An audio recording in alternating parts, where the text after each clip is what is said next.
Testament books are not difficult to understand. They are not the other side of God.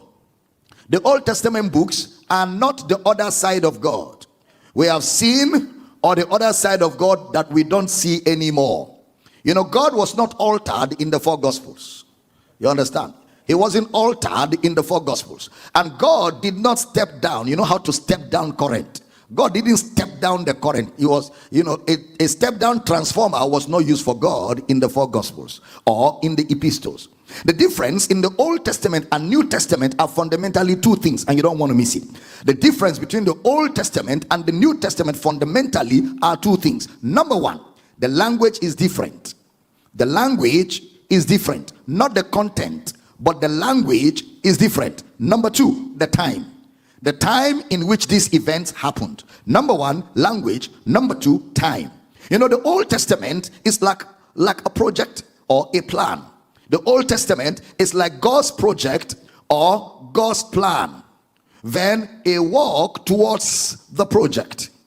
God's project, God's plan, then a walk towards the actualization of that project.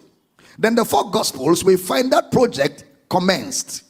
That project commenced. Genesis to Malachi, a project, a plan, and God is working towards that project. Then from Matthew to Revelation is the commencement of that project. Now I said that project commenced in Matthew to Revelation. Let me repeat what I just said for clarity. The Old Testament is the book of a plan. Genesis to Malachi is the book of a plan. Then we begin to walk towards the plan in the four Gospels.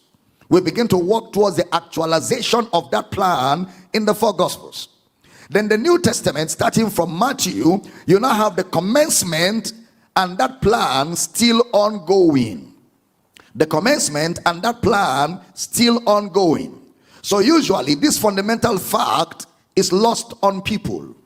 This fundamental fact is lost on people. So whenever you see, in the inaugurated plan of God, you will see in the plan. Now, so these are two fundamental things that makes it look different, even though it is not different. The Old Testament is Jesus, the New Testament is Jesus. One concealed, one revealed.